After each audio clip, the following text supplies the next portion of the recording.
Well, hello once again. It's another new month of June as we take a look around Pa's Garden Journal. Vegetable garden out there that's absolutely looking fantastic. And especially when you compare it to last month's tour that we did and look at the difference in the crops. And I'll get to that more as we get through there. But just hang in there with me today and we'll take a quick look around the place at everything that's going on, and I'm glad you're with me today. So yeah, me and old Tex took some time to stand out here this morning and look at the corn, and boy, how impressive is that, huh, Tex? Look at that. Now the front half of that rose was planted a week after the back half, so that's a difference in the size.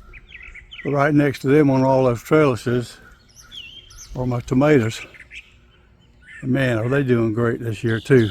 Finally got some rain, and so that's going to help us a whole bunch.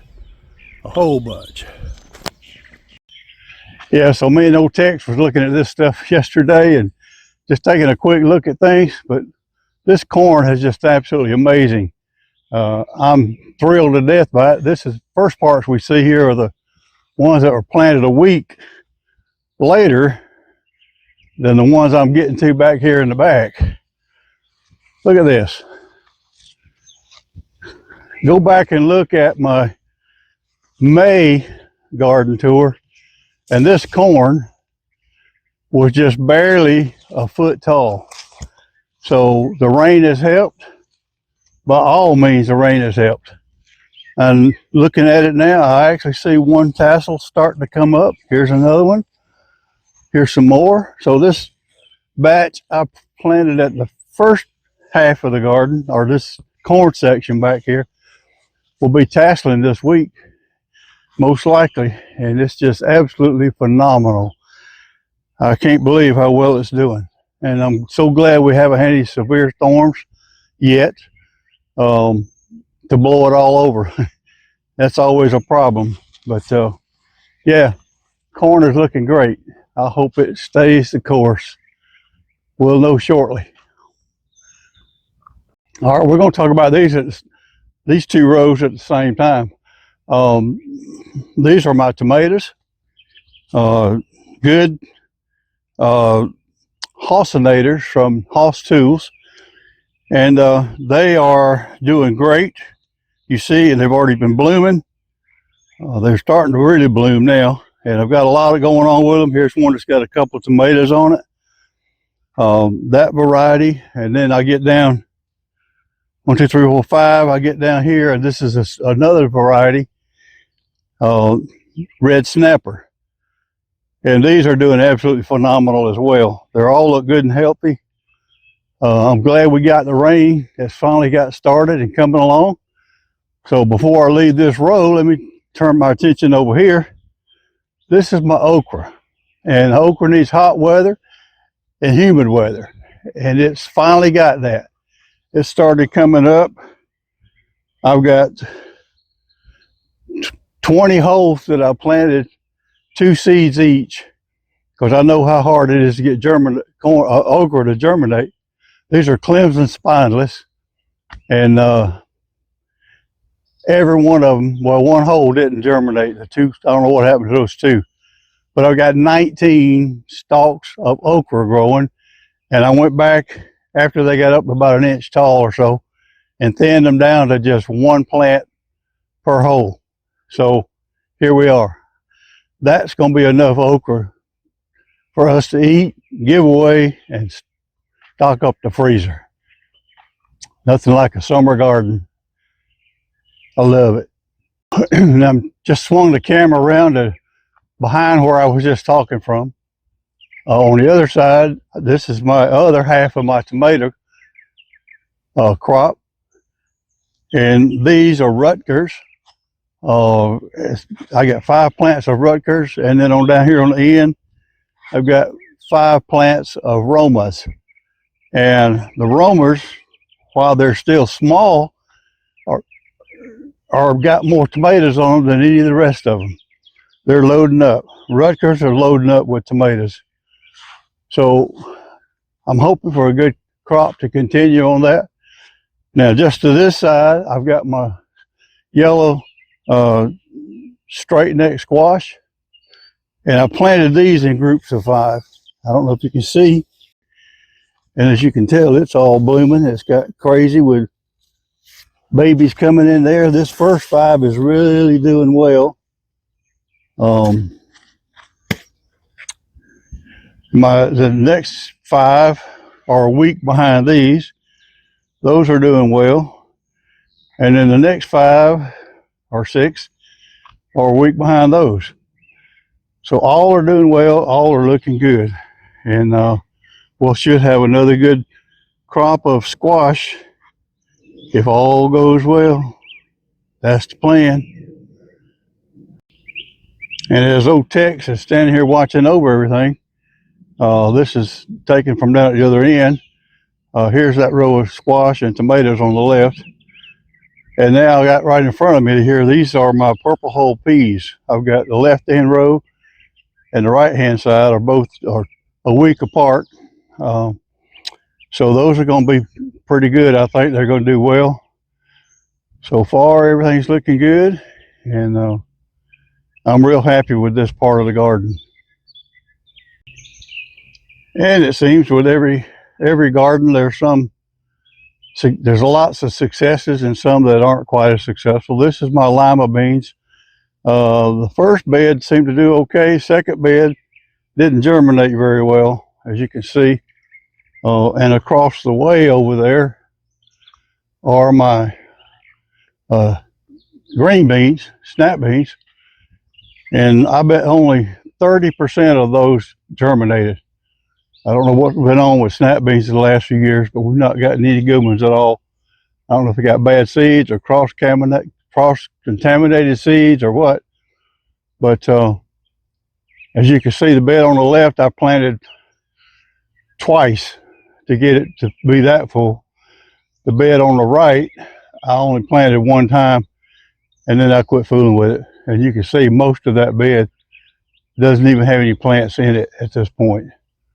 The bed farthest to the right there, the third bed over, that's all flowers that are just starting to come up. And I didn't weed it yet either. I've got some grass that's made its way up through those holes as well. But again, the good and the bad with gardening. One thing I've been real proud of this year, and it's still looking good, still looking right on schedule, are my Yukon Gold potatoes in these boxes. This one stays in the shade for a good part of the day, but it still looks very, very well. They're starting to age. The first week of June here, they just turned 90 days old. Here are a second box of them, but you can see they've started dying back a whole lot more than the other one I just showed you. And then same thing down that way. Those two are both dying back just like this one right here. So if we want some new potatoes, which I'm going to probably dig up some of these and just show you how they look at this point. I've always heard that you can catch them when they start to die back. You'll get new potatoes, those small potatoes, or you can wait till they completely die back and get larger potatoes. So I'm going to take a look at where we are today and let you see what's going on at this point. We're going to dig some of these potatoes and see what we get. I didn't get the box that was completely in the shade over there. It's nice and full. This one is starting some dieback, so I'm going to just dig down in here and see what we can get. I'll bring the camera a little bit closer so you can watch me do that. And let's cross our fingers. Okay, let's see what happens. Here we go. First batch, I'm going to pull it up by the boot and see if we can get that piece of grass out of the way. Pull it up from here, see what we get. All right, we got a bunch of roots, and I'm going to throw that aside right there. Now let's see, dig down in here, see what I can find. I feel something. There's the first one. There's the first one. There's a couple more. All right, look at here. There's four of them right there. throw them down here in the basket. Let me dig around a little more. Oh, there's another one. That's looking pretty good.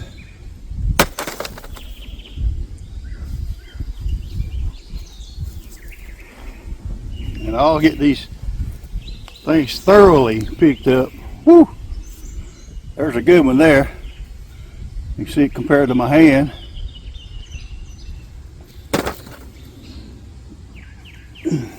Wow.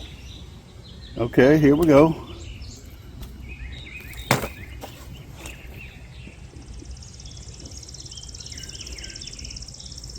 Well, they're still coming out of there, and I keep feeling some down in there.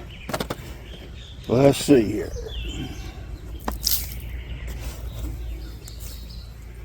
Nope, I think that must be it. So there we go. That's a good handful. I'll get a weight on them, come back to you in a minute. I'm gonna get enough for one meal tonight or tomorrow. And then we'll know what we got and we'll go from there.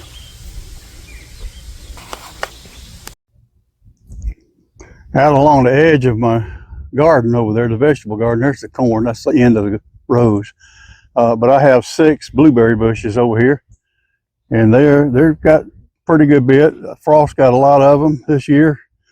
That late frost we had, but we still had some that came on out after that, and they're starting to look pretty good. If they'll just get enough water and rain on them, which we finally started doing, we'll get these things plumped up. But you see I got a couple more bushes in that direction and 2 more down here behind me. So blueberries ought to be good. We're still eating some from last year's crop. Well, my fig trees survived the freezing and the cold and the freezing and the cold and all that frost. They bounced back good. The other one over there is about 2 feet tall, though I had to cut completely to the ground because of the ambrosia beetles that got in it. But it's bounced back too. I've got, looks just like this one. I've got 3 stalks that are about a good foot high, or 3 trunks that are about a good foot high, 2 feet high maybe. Yeah, 2 feet high. So figs are going to be good this year. I think we'll get a good crop out of these. Oh, did I hear somebody asking about my muscadines? Boy, I'll tell you what, these things have come alive. They are just going like crazy. I've got runners that are just about to the ground. I'm gonna have to prune up this week and get those taken care of. But we certainly got a lot of little new grapes forming on here. Just coming right along.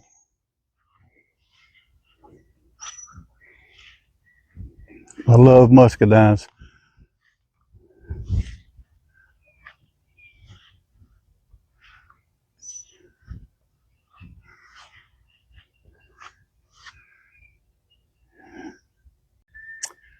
Well, as you can tell, the garden is coming right along. It's gotten to that season. It's got a lot of work going on right now with the weeding, and there's not much of it with my fabric down.